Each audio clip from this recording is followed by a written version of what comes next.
एक समय की बात है। एक दूर देश में एक पुराना सा महल था। इस महल में रहता था एक निर्दयी और लालची राजा, जिसका नाम था कालवीर। उसका राज डर, भूख और अंधकार से भरा हुआ था। लोग दिन रात रोते थे, लेकिन उनकी आवाज कोई नहीं सुनता था।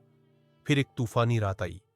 आसमान में बिजली कड़क रही थी, और उसी रात एक छोटी सी झोपड़ी में एक विशेष बच्चे ने जन्म लिया। उसका नाम रखा गया आरव।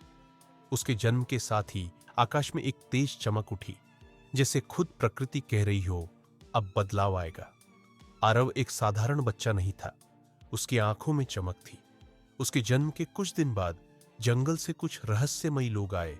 एक बुद्धिमान जादूगर, एक छोटी परी और एक बूढ़ी ज्ञानी महिला। उन्होंने कहा, यह बच्चा अंधकार का अंत करेगा, जो हमें उजाले तक ले जाएगा। आरव ने जादू सीखा। उसने साहस, दया और सच्चाई का महत्व समझा।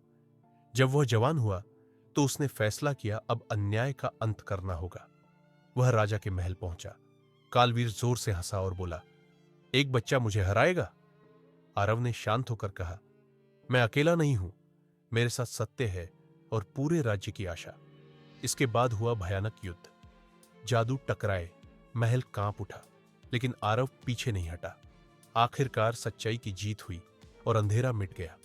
लोगों ने राहत की सांस ली। पहली बार सूरज की किरणें महल के आंगन में उतरी, और तभी आकाश से एक जलती हुई पक्षी नीचे आई। उसके पंखों से रोशनी निकल रही थी। उसने कहा, जहां सच्चाई होगी वहां मैं हमेशा रहूंगी। उस दिन के बाद अंधेर महल का नाम बदल गया।